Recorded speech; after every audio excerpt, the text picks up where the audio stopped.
कांग्रेस के पूर्व राष्ट्रीय अध्यक्ष और वायनाड से रहे सांसद राहुल की संसद सदस्यता रद्द किए जाने के बाद से ही कांग्रेस लगातार हमलावर है केंद्र सरकार पर, बीजेपी पर। कल आपको बता दें कि सत्याग्रह का आयोजन किया गया था और उसके बाद आज यूथ कांग्रेस की तरफ से दिल्ली में विरोध दर्ज कराया जाएगा केंद्र सरकार के खिलाफ। अलग अलग दिल्ली के हिस्सों में यूथ कांग्रेस के दफ्तर के बाहर इसी तरह के पोस्टर लगाए गए हैं जिसमें ऊपर लिखा गया है, लोकतंत्र की आवाज़ को खामोश नहीं होने देंगे, अनम्यूट लोकतंत्र। संसद से लेकर सड़क तक आइए भारत की आत्मा को बचाए, तानाशाह को लोकतंत्र की ताकत दिखाए। भारतीय युवा कांग्रेस श्रीनिवास जो कि यूथ कांग्रेस के अध्यक्ष हैं, उनके बैनर तले ये दिल्ली के अलग अलग हिस्सों में इसी तरह के पोस्टर लगाए गए हैं। केंद्र सरकार पर एक बार फिर से निशाना साधा गया है। यूथ कांग्रेस के तमाम जो कार्यकर्ता हैं सभी यहाँ पर पहुँचने शुरू हो चुके हैं। 10 बजे यहाँ पर एक बैठक होनी है श्रीनिवास के साथ और उसके बाद ये सभी जंतर मंतर का रुख करने वाले हैं। आपका शुभ नाम, कहाँ से आए हैं और क्या कुछ रणनीति है आज की? मैं ओरछा मध्य प्रदेश से आया हूँ और मेरा नाम दीपेंद्र सिंह सोलंकी है और मुझे श्रीनिवास जी के आदेश आया था कि इधर आना है और आज संसद का घेराव होना है लोकसभा की।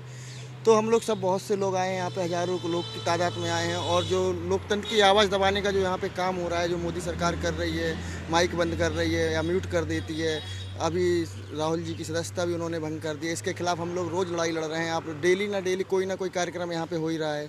तो आज भी एक बहुत बड़े पैमाने पे एक कार्यक्रम हो रहा है जहाँ पे देश के कोने कोने से लोग इधर आ रहे हैं और लोकतंत्र को मतलब संसद को घेराव करेंगे हम सब मिलके। कल राजघाट पर भी प्रियंका गांधी जी पहुंची थी, मल्लिकार्जुन खड़गे जी पहुंचे हुए थे, तमाम कांग्रेस के बड़े नेता थे। केंद्र सरकार पर हमला बोला गया था। आज यूथ कांग्रेस का ये जो प्रोटेस्ट है, देश में क्या संदेश जाएगा, क्या देना चाहते हैं कि हमारी आवाज़ को दबाया जा रहा है, कुचला जा रहा है, बोलने नहीं दिया जा रहा है, जैसा कि राहुल गांधी कह रहे हैं, कांग्रेस के तमाम बड़े नेता कह रहे हैं। आपका नाम, कहाँ से है? आदर्श गुप्ता, ओरछा से आया हूँ। और क्या कहना चाहेंगे, क्या ये सही हो रहा है जिस तरह? नहीं, बिल्कुल सही नहीं हो रहा है, इसलिए तो हम लोग आए हैं। अगर सही हो रहा होता तो थोड़े आते भैया। तो क्या कहना चाहेंगे केंद्र सरकार से आप? सरकार से यही कहना चाहेंगे कि इतना गलत भी नहीं करें कि कोई अपनी आवाज़ भी ना उठा सके। आवाज़ को उठाने का कम से कम मौका तो दिया जाए लोगों को। आप कहाँ से आए भैया? आपका शुभ नाम? मेरा नाम चंद्रपाल यादव है, मैं ग्वालियर से आया हूँ। आज जो हमारा जो प्रतिनिधित्व कर रहे हैं युवा कांग्रेस के राष्ट्रीय अध्यक्ष श्रीनिवास जी, उनके नेतृत्व में जो संसद घेराव का जो कार्यक्रम रखा गया है, आज समूचे भारत देश से जो क्रांतिकारी युवा हैं, जो लोकतंत्र की हत्या हो रही है, जिसके खिलाफ उनको मन में एक आवाज़ है, उनको बुलंद करने की आवाज़ अगर जग रही है तो वो यहाँ पर आ रहे हैं और प्रदर्शन में शामिल होंगे।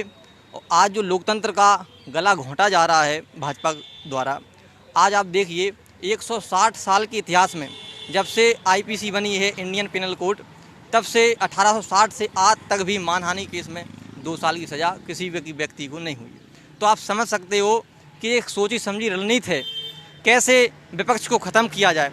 आप समझ सकते हो यदि आज भी देश का युवा, और ख़ासकर मैं युवाओं से इसलिए कहता हूँ क्योंकि जो क्रांतिकारी के बिगुल बजाता है वो युवा ही बजाता है।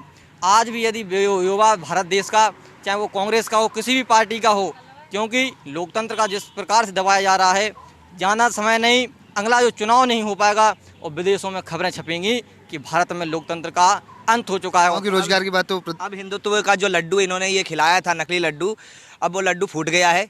अब युवा को आज की डेट में बेरोजगारी, महंगाई, ये मुद्दे आकर्षित करेंगे और ये जानती है जनता। अब की युवा जो है वो जग गए हैं। उनको कुछ समय लगा था कि हिंदू राष्ट्र, पर अब हिंदू राष्ट्र का पोर्टल नहीं है, अब धर्मनिरपेक्ष राष्ट्र का पोर्टल है। अब धर्मनिरपेक्ष राष्ट्र बनाया जाएगा। और ये इन लोगों ने जिस तरीके से संविधान की, कानून की धज्जियाँ उड़ाई हैं, उसका उदाहरण मैं आपको बताता हूँ। कल हमें परमिशन मिली। सबसे पहले हमने परमिशन ली जंतर मंतर में 100 मीटर चलने का विरोध करने का, मुंह पे ताला लगा के चलना था, हमें कैंडल मार्च करना था। हमने परमिशन ली के हम वहाँ पहुँचे, हमें 5 कदम नहीं चलने दिया गया और अब्बा उड़ा दी पुलिस की तरफ से ही कि ये लोग पत्थर मार रहे, डंडा मार के भगाओ इन्हें। जबकि ना किसी ने पत्थर उठाया, हम लोग सिर्फ हाथ में हमारे कैंडल थे, किसी के हाथ में कोई पत्थर नहीं था, फिर भी इन्होंने हमें 5 कदम चलने नहीं दिया और हमारे नेता श्रीनिवासन जी को पकड़ के ले गए और भी कार्यकर्ताओं को ले गए। ये इनका दोगलापन दिखाता है। पहले ये हमें बुलाते हैं कि हाँ ठीक है, हम कुछ नहीं करेंगे, आओ और प्रदर्शन करो, और जब हम प्रदर्शन करने पहुँचते हैं तब ये लोग हम पर लाठियां बरसाते हैं। ऐसा ही कुछ दिन पहले जेपी नड्डा जी के घर घेरने गए थे, तब भी ऐसा ही हुआ। आज क्या है रणनीति?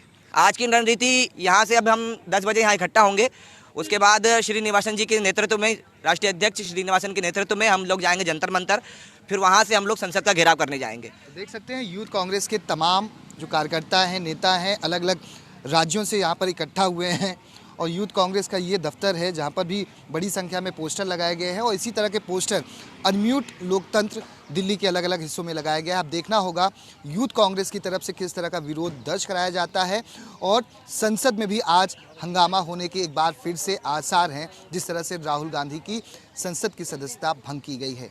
कैमरामैन नितिन के साथ दीपक दुबे, न्यूज़ 24 दिल्ली। नमस्कार, मैं हूं मानक गुप्ता। अगर आपको हमारा ये वीडियो पसंद आया हो तो इसे लाइक और शेयर जरूर करें और हाँ, हमें सब्सक्राइब और फॉलो करना ना भूलें ताकि आप देश और दुनिया की कोई खबर मिस ना करें। तो जुड़े रहिए हमारे साथ और देखते रहिए न्यूज़ 24।